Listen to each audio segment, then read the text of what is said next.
नहीं अब आ भी जाओ, आ भी जाओ, आ भी जाओ।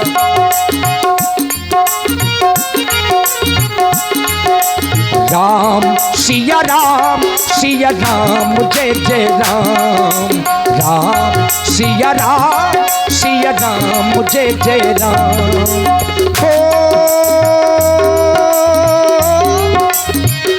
मंगल भवन अमंगल हारी, द्रवभु सुदशरथ अजीर बिहारी। राम सिया राम, सिया राम जय जय राम।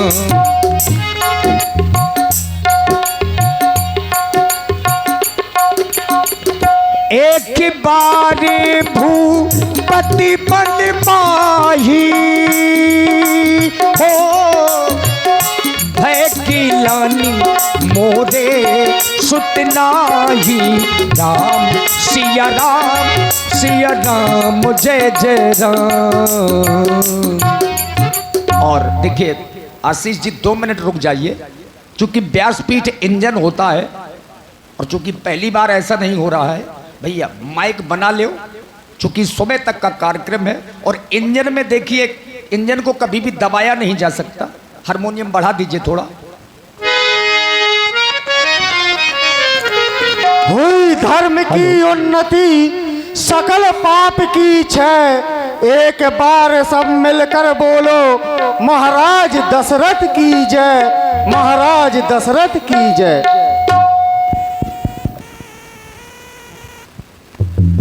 दर्शन अपनी इस प्यारी प्रजा का करने के बाद मन में एक विचार आता है कि कहीं ये हमारी प्यारी प्रजा किसी भी प्रकार का कष्ट तो नहीं पा रही, कहीं हमारे बनाए हुए नियम जिससे ये प्रजावासी दुखी हो। क्योंकि सिद्धांत कहता है जिस राजा के राज्य में ये प्यारी प्रजा दुख पाती है वो राजा अवश्य नरक का अधिकारी कहलाता है।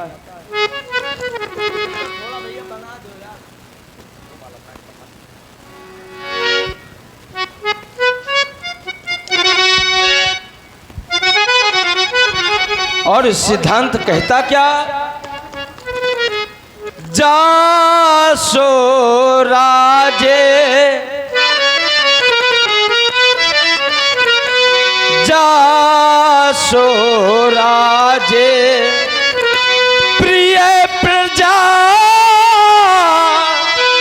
दुखारी,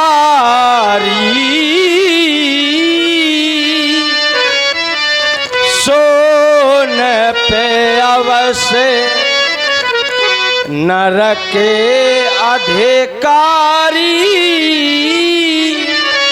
सोन पे अवश्य। जिस राजा के राज्य में ये प्यारी प्रजा दुख पाती है वो राजा अवश्य नरक का अधिकारी कहलाता है। हमने बहुत देखा, फिर विचार किया कि व्यक्ति का जीवन होना कैसा चाहिए। कुछ लोग होते हैं जो ऊपर से बड़े सुंदर दिखाई देते हैं लेकिन अंदर से वो सुंदर होते नहीं, बनने का प्रयत्न करते हैं। वो जीवन भी क्या जीवन है जो जीवन सफल बना ना सके।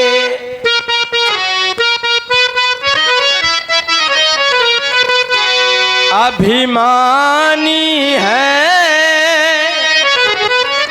अज्ञानी है जो मन का मैल मिटा ना सके।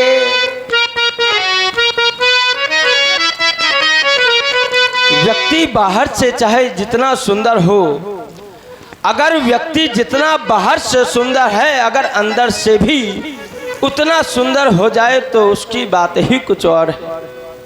कुछ लोग होते हैं जो छोटा सा पद पाकर के उसी में भूले फिरते हैं। तन धन पद पाकर भूल रहे और सत्ता पाकर चूर रहे।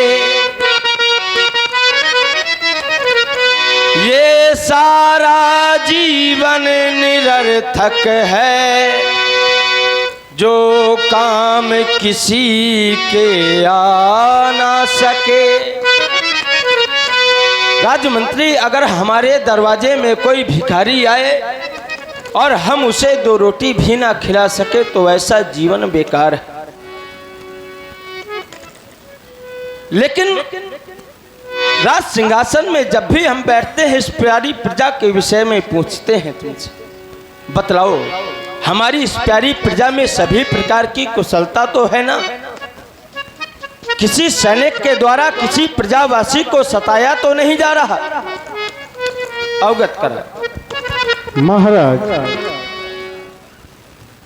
जब भी आप राज सिंहासन पर विराजमान होते हैं तो हमसे एक ही बात पूछा करते हैं कि हमारी प्यारी प्यारी प्रजा में कोई दुखी तो नहीं है। महाराज, सुरपति बसाएं बाहुबल जाके, जो देवताओं का राजा इंद्र आपकी भुजाओं के बल पर राज्य करता हो, भला ऐसी प्यारी प्यारी प्रजा में कोई दुखी रह सकता है? नहीं महाराज, धर्म धुरंधर गुणनिधि ज्ञानी जिस राज्य में आप जैसा धर्मात्मा ज्ञानी राजा राज करता हो, उस राज्य की प्रजा कभी दुखी नहीं रह सकती। महाराज, कहा गया है कि मत कर परवाह किसी की, चाहे जमाना खिलाफ हो, चलना उस राह पर जो सच्चा और साफ हो। महाराज, यज्ञशाला, पाठशाला, गौशाला सभी सुचारू रूप से चलाई जा रही हैं। आपकी प्रजा में कोई दुखी नहीं है। महाराज, एक बार भूपति मन माही भय गिलानी मोरे सोते नाही। राजमंत्री, तुमने प्रजा के विषय में जानकारी दी, हमें बड़ी प्रसन्नता हुई। लेकिन अचानक ना जाने हमारे शीश पर कोई भार सा प्रतीत हो रहा है। एक मन में गिलानी उत्पन्न हो रही है। तुम देख रहे हो हमारा चौथापन चल रहा है, अभी तक कोई संतान नहीं, तो क्या राजा दशरथ के जाने के बाद में ये राज सिंहासन कौन संभालेगा? कौन संभालेगा इस अयोध्या की शासन सत्ता को? क्या मेरे बाद रघुवंशियों का वंश समाप्त हो जाएगा? हमारे एक भी संतान नहीं। जीवन में सबसे बड़ा दुख केवल यही रह गया। अगर एक भी संतान होती तो कम से कम हमें इस बात की चिंता ना होती कि हमारे जाने के बाद इस सिंहासन में कौन बैठेगा, कौन इस सभा को देखेगा। आज बड़ा दुख हो रहा है सोच करके। विचार आता है आज गुरु सदन की ओर चलना चाहिए। आज का दरबार यहीं पे विराम किया जाए। हम गुरु भगवान के आश्रम की ओर जा रहे हैं। जो आज्ञा महाराज। देखिए, महाराज के मन में विचार आया, ये दुख आया। कहने को तो महाराज महल वाले हैं, लेकिन झोपड़ी वालों के पास जा रहे हैं। कहने को तो महाराज भाला वाले हैं, लेकिन आज समस्या लेकर के माला वालों के पास जा रहे हैं। और यही गुरु का प्रभाव है। गुरु ग्रह गयबू तुरंत मही पाला, चरण लाग करी विनय विशाला।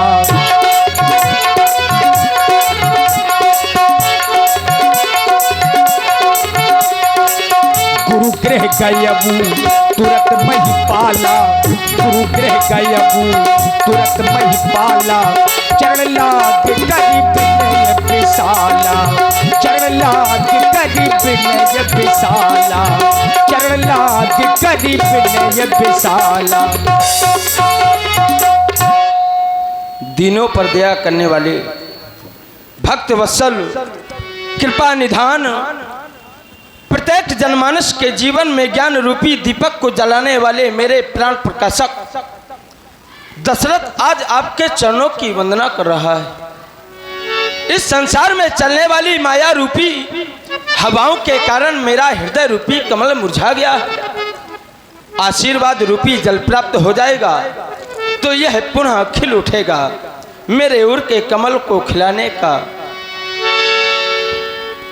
और का कमल खिला दो, और का कमल खिला दो, संसार के हे स्वामी। करता प्रणाम प्रभु को, गुरुदेव को नमामि। करता प्रणाम प्रभु को, गुरुदेव को नमामि।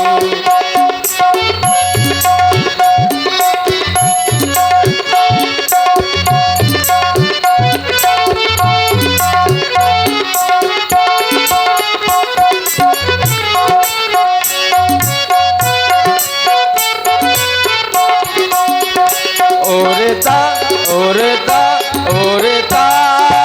कमल खिला दो, संसार के स्वामी।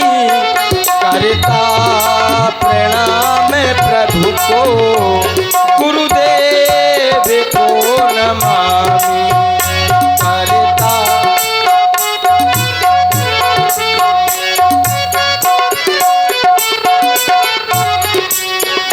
आशीष से तुम्हारे कल्याण है हमारा।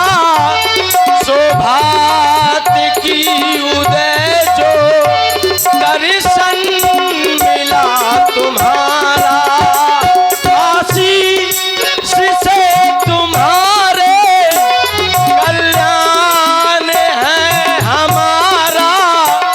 सौभाग्य की उदय जो दर्शन मिला तुम्हारा।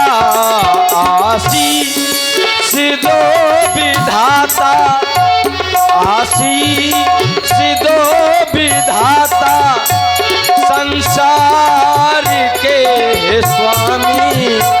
करता प्रणाम प्रभु को, गुरुदेव को नमामि।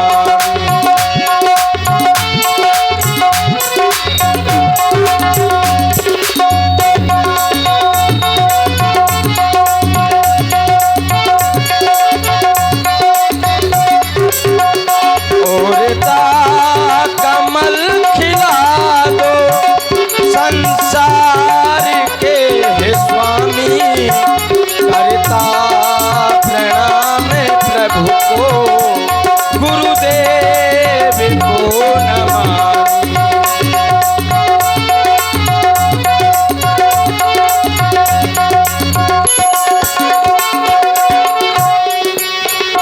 प्रभु जी के चरणों में है हम शीश को झुकाते। चरणों की रज को माथे से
जय हो। आपके चरणों में दशरथ का प्रणाम स्वीकार हो। और इसी प्रस्तुति में आप हैं आदरणीय श्री परशुराम द्विवेदी जी व्यास जी मास्टर साहब, आपकी ओर से 51 मुद्राएं महाराज श्री दशरथ जी के चरणों में सादर समर्पित हैं। साधुवाद। राजेंद्र प्रभु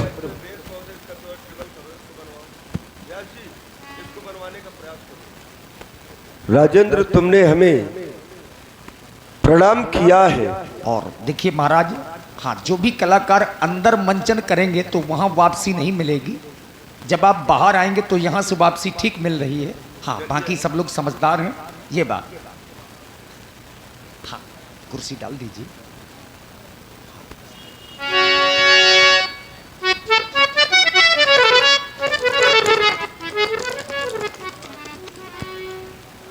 क्योंकि यहां से वहां तक सब हमारा ही तो है।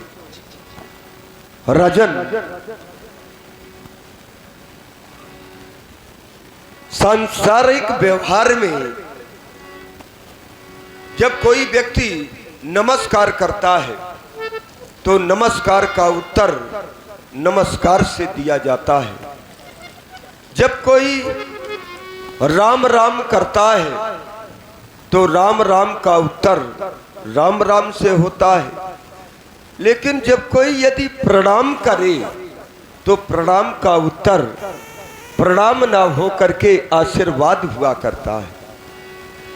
और आशीर्वाद से प्रणाम करने वाले को प्रणाम के द्वारा 4 वस्तुओं की प्राप्ति हुआ करती है: आयु, विद्या, यशो, बलम। लेकिन मैं देख रहा हूं यदि पात्र पहले से ही पूर्ण नहीं अपितु परिपूर्ण हो पूरी तरह से, अगर उस पात्र में और भी जल डाल दिया जाए तो फिर उस जल का कोई महत्व नहीं रहेगा। क्यों? क्योंकि जो जल उसमें डाला जाएगा वो पात्र में ना रह करके वो बाहर आ जाएगा, क्योंकि वो तो पहले से ही पात्र भरा हुआ है। और जब मैं महाराज के जीवन पर चिंतन करता हूं तो पाता हूं कि उन चारों में कोई भी न्यूनता नहीं है। क्योंकि आयु, जब आयु पर चिंतन करता हूं कि हो सकता है कि आयु में यदि न्यूनता हो तो दीर्घायु का आशीर्वाद दे दूं।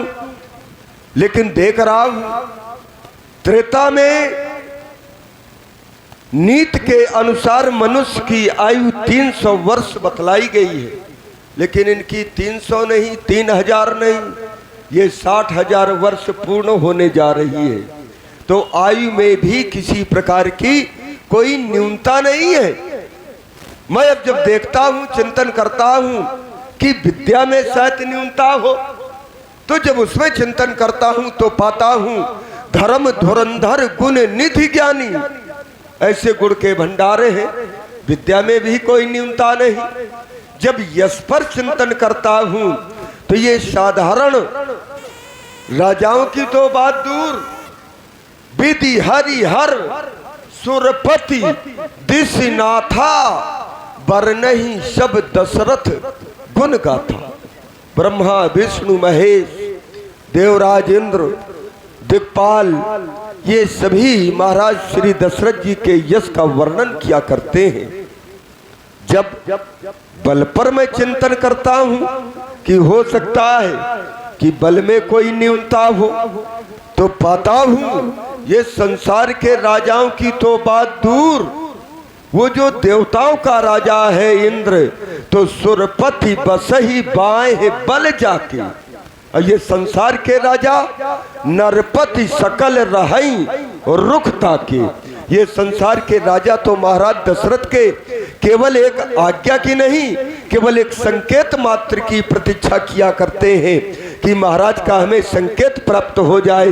क्यों? महाराज साधारण नहीं असाधारण है। इनके बल को पाकर के ही निर्भीकता से जो देवराज इंद्र है वो स्वर्ग का सुख भोग रहा है। ऐसे व्यक्तित्व है जो आज हमारे सामने खड़े हैं। पात्र पहले से पूर्ण है, ब्यासी आशीर्वाद दे तो क्या दे, है कोई मार्ग? नहीं है।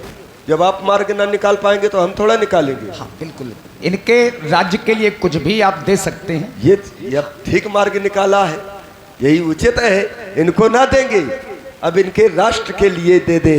राजेंद्र, परवाह नहीं, मिले जीवन के वैभव, ये जीवन का सुख सारा रहे, कभी राम न चाहिए इन विभूतियों को, उज्जवल वंश तुम्हारा रहे।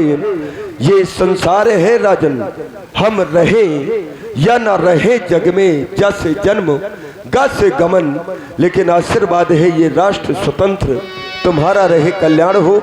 आज देख रहा हूँ इस गुरसदन में प्रथम बार आना नहीं हुआ है, अनेकों बार तुम्हारा आना हुआ है, लेकिन जब जब तुम आए हो गुरसदन में तो अपने राज अंग के सहित, सैनिकों के सहित, सचिवों के सहित, मंत्रियों के सहित आए हो, लेकिन आज केवल अकेले आए हो। और अकेले ही नहीं, मैं देख रहा हूँ आपका जो ये मुखमंडल है, जो कमल के समान खिलने वाला, आज ये मुखमंडल मलिनता को धारण किए हुए है। हाँ हाँ, पैरों में किसी भी प्रकार के पदत्राण भी नहीं है, कोई विशेष कारण होगा, कहो कहो क्या बात है राजन, अभी पूरी मैं कर दूंगा, जिससे मुख प्रफुल्लित हो वही सब यत्न मैं कर दूंगा। कहें निज दुखी सुखी सभी गुरु ही सुनायऊ। इसका तात्पर्य है कि प्रत्येक व्यक्ति से कभी अपना दुख नहीं कहना चाहिए। महाराज दशरथ जी आज अपने निज गुरु के पास में गए, दुख पहले है तो दुख अपने गुरु जी से बता रहे हैं। हे देवता, आपने कहा आज अकेले आए, बात ही कुछ आज ऐसी हो गई कि मुझे अकेले ही आपके पास आए। आप हमारे निज गुरु हैं और मेरे जीवन में जब भी कोई समस्या या कोई भी शंका उत्पन्न हुई है, मैंने सर्वप्रथम आपके चरणों के दर्शन किए और आपने ही उस दुख को दूर किया है। आज आने का कारण यह है कि आप देख रहे हैं मेरा चौथापन चल रहा है, लेकिन अभी तक एक भी संतान नहीं। सब गुणों से संपन्न मुझे पुत्र कब प्राप्त होंगे? क्या मेरे जाने के बाद में ये रघुवंशियों का वंश समाप्त हो जाएगा? मुझे केवल दुख इस बात का है कि राजा दशरथ के चले जाने के बाद में अयोध्या का संचालन कौन करेगा? आप जानते हैं मैंने एक नहीं, दो नहीं, तीन विवाह भी किए, लेकिन उसके फलस्वरूप अभी तक कुछ प्राप्त नहीं हुआ। कर चुका विवाह तीन फिर भी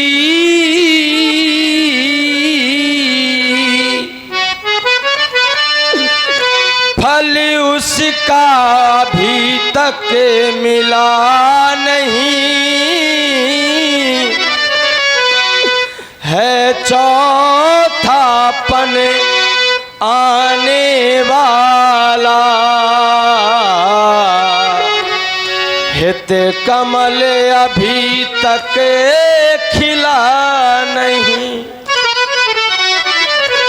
देवता, क्या जाने कैसा है भविष्य,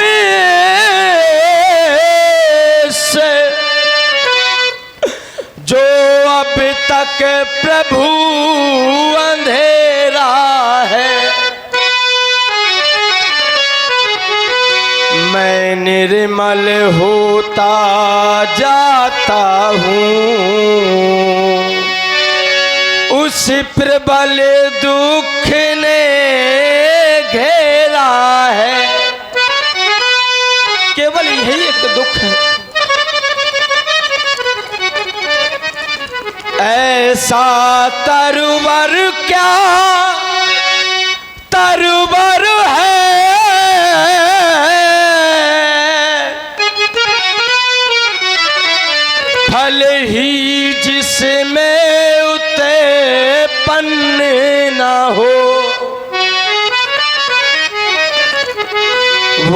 जलधर भी क्या जलधर है, जल ही से जो संपन्न ना हो। देवता, अब आपके पास में आया हूं तो जो कुछ भी करना है आपको ही करना है। गुरुदेव उपाय वही अब हो, ये चित्त प्रफुल्लित हो जाए, आँखों में भी आए प्रकाश, आत्मा आनंदित हो जाए। मैं आपसे ज्यादा नहीं चाहता, कम से कम एक पुत्र ही हो जाए जिससे मेरा वंश तो आगे की ओर बढ़ सके। कम से कम एक पुत्र हो,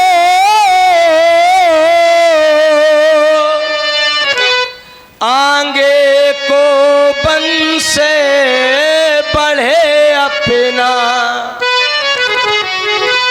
पितरों को भी तर्पण पहुँचे, आगे को नाम चले अपना। पुत्र बहुत जरूरी है देवता। क्यों? बिना पुत्र नहीं नर गति पावे,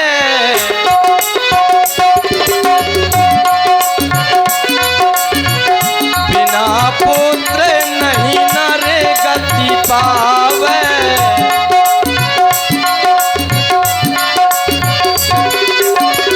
बिना पुत्र नहीं नर गति पावे, बिना पुत्र नहीं नर गति पावे, वेद पुराण सहस अस गावे,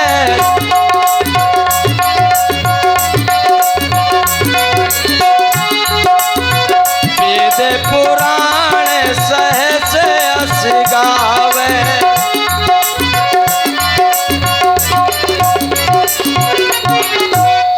हे देवता, यही मेरी उदासी का कारण था, मैंने आपके सामने प्रस्तुत किया।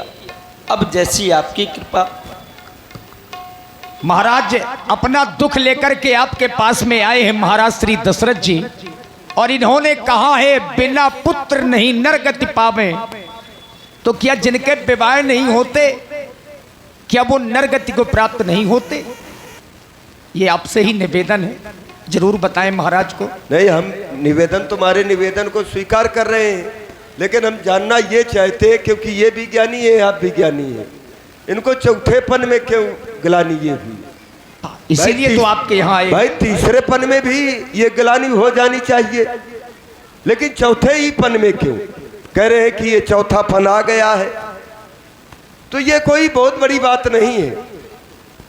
ये सिद्धांत है, प्रत्येक मानव के जीवन में जब किसी वस्तु का अभाव होता है तो वो चौथे पन में ही, बुढ़ापे में ही उसका जो अभाव होता है उसके प्रति चिंता होती है कि मुझे प्राप्त हो जाए। जैसे एक उदाहरण दे रहा हूं, अगर चौथापन आ गया, बुढ़ापा आ गया है पिता को और पुत्र का विवाह नहीं कर पाया तो वो सोचता है मैं यदि चला जाऊंगा, संसार को छोड़ जाऊंगा और मैं पुत्र का विवाह नहीं कर पाया हूं तो आगे फिर मेरे वंश को उज्जवल कौन करेगा, ये चिंता हो जाती है।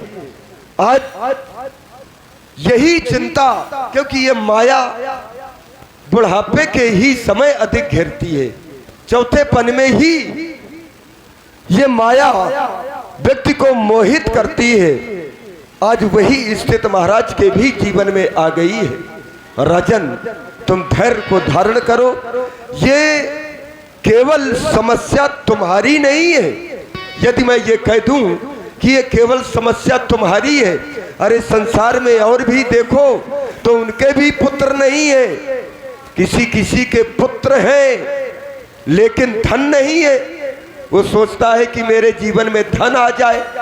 आपने देखा होगा किसी किसी के जीवन में पुत्र भी है और धन भी है, लेकिन समाज में कोई स्थान नहीं है, प्रतिष्ठा नहीं है।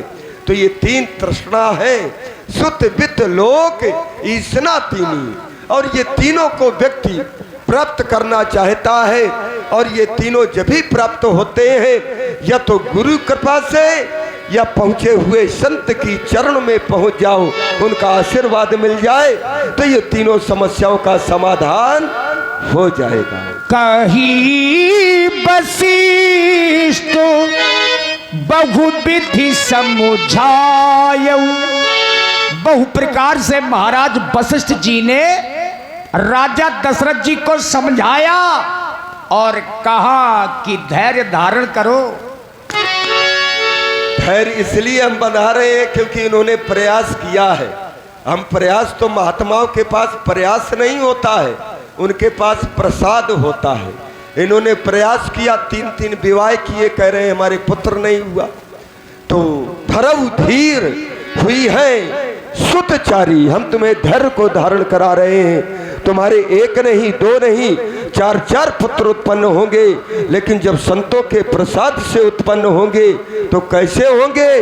वो त्रिभुवन विदित भगत भयहारी, वो तीनों लोकों में विख्यात होंगे और भक्तों के भय को दूर करने वाले होंगे। लेकिन एक उपाय करना होगा। उपाय ये है कि श्रृंगी ऋषि जी के द्वारा पुत्रेष्ठ यज्ञ कराना होगा। पुत्रेष्ठ यज्ञ के विशेषज्ञ श्रृंगी ऋषि को बुलवाना है। वो मान तुम्हारे होते हैं, आचार्य उन्हें बनवाना है। इस समय महाराज रोमपाद जी के यहाँ पर पटना में उपस्थित है। विभांडक पुत्र श्रृंगी ऋषि को किसी सेवक को भेज करके बुलाया जाए, यज्ञ संपन्न कराई जाए। जो आप लोगों ने नाम सुना होगा शांता। शांता राजा दशरथ जी की दत्तक पुत्री के रूप में है, जो श्रृंगी ऋषि को ब्याही गई। राजा रोमपाद जी के नगर के माध्यम से महाराज श्रृंगी रहते हैं। आज उन्हें बुलवाया गया। एक रोज का है किस्सा दरिया के किनारे, संतों का जहां जमघट वहां सिंह पधारे। संतों का जहां जमघट वहां सिंह पधारे। श्रृंगी सही वशिष्ठ बुलावा, श्रृंगी सही वशिष्ठ बुलावा। पुत्रिका में शुभ यज्ञ करावा, पुत्रिका में शुभ यज्ञ करावा।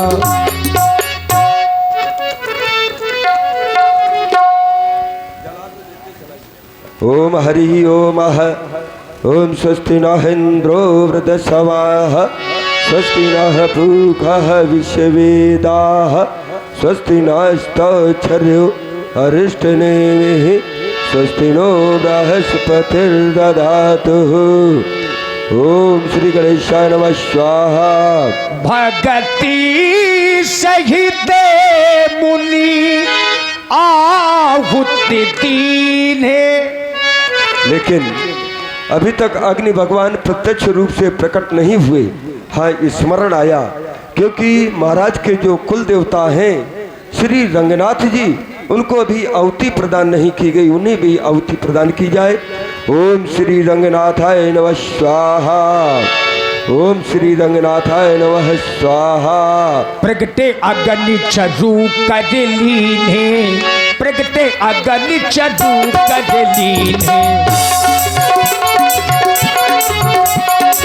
भगत सहित मुनि आहुत दीने, भगत सहित मुनि आहुत दीने।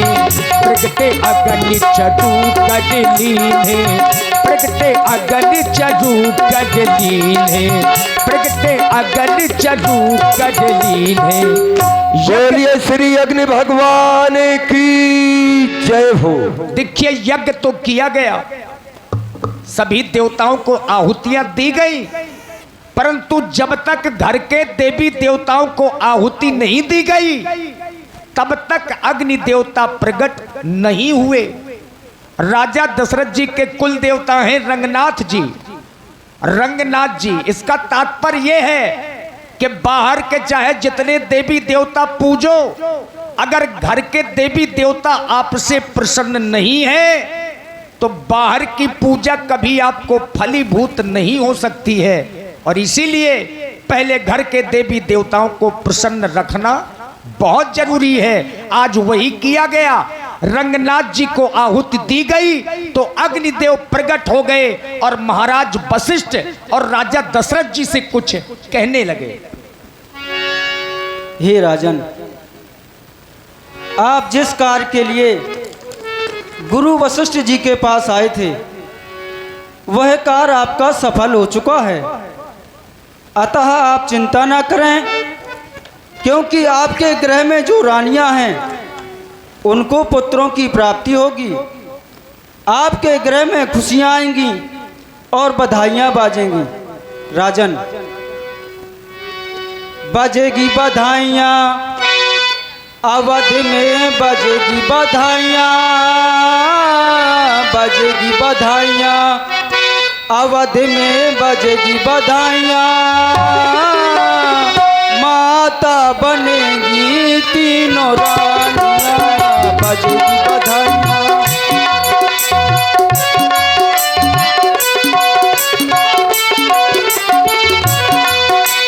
बजेगी बधाइयां, अवध में बजेगी बधाइयां, बजेगी बधाइयां, अवध में बजेगी बधाइयां, माता बनेगी तीनों रानियां, बजेगी बधाइयां।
रानियों को है खिलाना, हबी को ले जाना, रानियों को है खिलाना,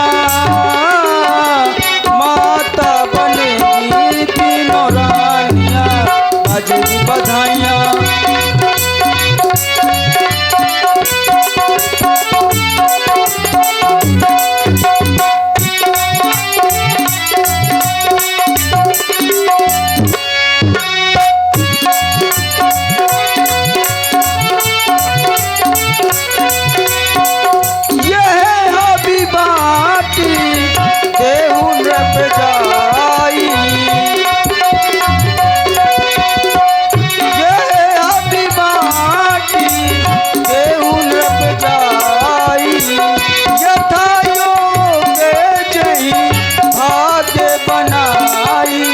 हबी को ले जाना,